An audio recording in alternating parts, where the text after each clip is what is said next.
See the explanation of this question. Here the triangle ABC, this point is C. This triangle ABC has been given to us and we are supposed to find out the angle X and Y. Fine. What type of triangle it is? Isosceles triangle, because two sides are equal.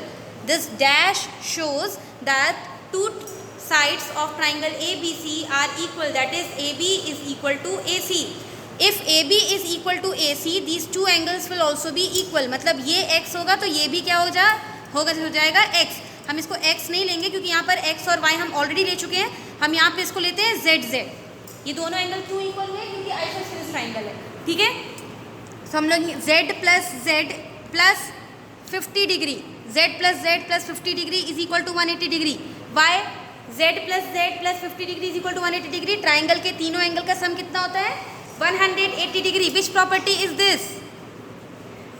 Which property is this? Angle sum property. Angle sum property. Now, what is z plus z? What is z plus z? Z plus z? 2z plus 50 degree is equal to 180 degree. This is an equation. We have to transpose this 50 degree to 180 degree. Which operation? 2z is equal to 180 degree minus 50 degree. What will be the difference? What will be the difference?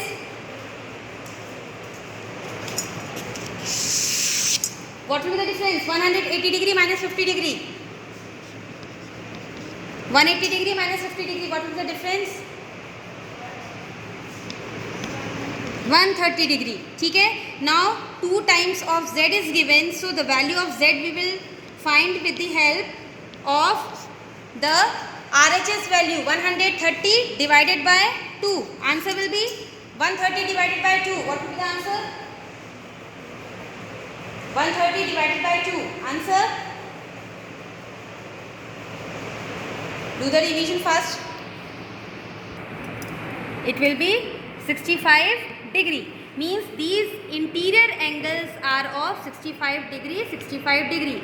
Now I want to find out the value of x. So this interior angle is known to us now. It is 65 degree. How I can find out this value of x? 180 degree minus 65 degree. Why I have done this subtraction of 65 degree from 180 degree? Because these two are linear pair. These two are linear pair. So the value of this angle will be क्या होगा? 180 में से 65 minus. So the difference will be 115 degree. So here the value of this x is 115 degree, and the same value we will get here of y also, because here again this 65 degree and this unknown value of y are linear pair. So it will be 115 degree. Now this question, find the remaining angles of the triangle. Again this triangle is an isosceles triangle.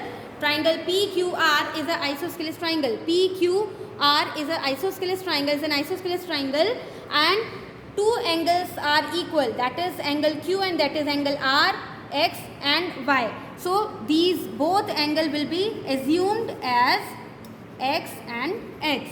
Now X plus 40 degree is equal to 180 degree by angle sum property.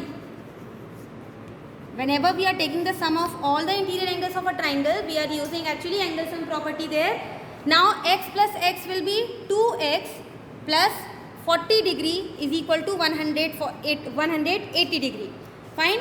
2x plus 40 degree is equal to 180 degree. Now transposition of 40 degree with and the subtraction of 40 degree from 180 degree. 2x is equal to 140 degree and x is equal to 140 degree divided by 2, that is 70 degree. So these two angles, these both angles are of 70 degree. You can verify this answer by taking the sum of all the interior angles. यहाँ पर x कितना आया? 70 degree. यहाँ पर x कितना आया? 70 degree. 70 140 plus 40 is 180. So in this way we can find out the unknown angle whenever an isosceles triangle is given to us. Now let's have this question. Again, a triangle ABC is given one exterior angle, this is the exterior angle, it is given 130 degree. One interior angle has been given, that is 80 degree. We have to find out what type of triangle we will get after finding all the interior angles of this triangle. ये दोनों angle के बीच में क्या relation है? ये दोनों angle क्या है? Linear pair. क्या है ये दोनों एंगल?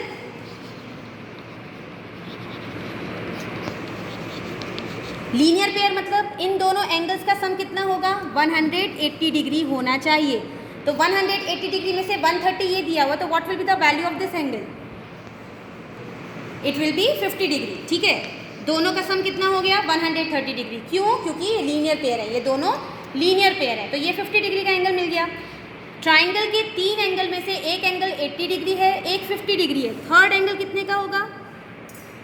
ट्राइंगल के तीनों एंगल का सम कितना होता है? 180 डिग्री होता है. ट्राइंगल के तीनों एंगल का सम 180 डिग्री होता है. एक एंगल 80 डिग्री का है, एक 50 डिग्री का है. दूसरा एंगल कौन से टाइप का? 50 degree. By angle sum property we can find out this third angle also. अब नाउ टेल मी, ट्राइंगल के दो एंगल्स 50 डिग्री और 50 डिग्री मिले, what type of triangle it is? दो एंगल सेम हो गए, कौन सा टाइप का ट्राइंगल मिला ये हमको?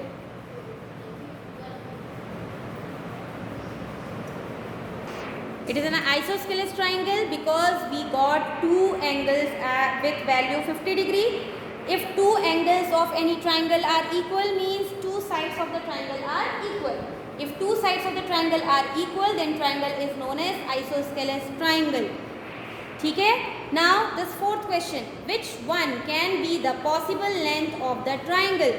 कौन सा लॉ यूज करेंगे हम लोग यहाँ पे? जब भी हमको लेंथ दी होती है और हमको पता करना है कि ट्राइंगल पॉसिबल है या नहीं है, तो कौन सी प्रॉपर्टी यूज करते हैं हम लोग? Triangular inequality. कौन सी यूज करते हैं? ट्राइंगुलर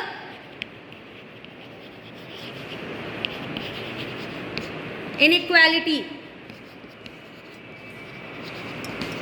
ठीक है, जिसमें हम लोग किसी भी दो साइड का सम लेते हैं. 4 + 5 इज इक्वल टू क्या हो गया? 9. और थर्ड साइड हमारी क्या थी? 9. ये ट्राइंगल क्या है? पॉसिबल नहीं है. इसमें करें हम लोग 5 + 6 is equal to 11 greater than 7. Then 6 + 7 is equal to 13 greater than 5. And the last one 7 + 5 is equal to 12, it is greater than 6. So here we will write yes the triangle is possible. ठीक है, triangle के किसी भी दो side का सम क्या होना चाहिए? तीसरी साइड से, थर्ड साइड से हमेशा ग्रेटर होना चाहिए, तब ट्राइंगल पॉसिबल है, नहीं तो ट्राइंगल पॉसिबल नहीं होगा. ठीक है, ये question between what two measures the length of the third side will come if two sides are 4 centimeter and 7 centimeter. Third side हमको निकालना है कि थर्ड साइड कैसी होगी, क्या मेजर होगा उसका, जबकि हमको ट्राइंगल की दो साइड दी हुई हैं 4 सेंटीमीटर और 7 सेंटीमीटर. तो कैसे निकालते हैं हम? एक बार करते हैं हम 7 - 4 दैट इज 3 और 7 + 4 दैट इज 11. मतलब ट्राइंगल की दो साइड, जो थर्ड साइड है वो 3 से बड़ी और 11 से छोटी होनी चाहिए. Means more than 3 less than 11. ये आपका आंसर हो जाता है. ठीक है, जो दो साइड दी होती हैं उसको हम लोग एक बार सम करते हैं और एक बार डिफरेंस लेते हैं और फिर लिख देते हैं कि जो थर्ड साइड होगी वो डिफरेंस से बड़ी और सम से छोटी होगी.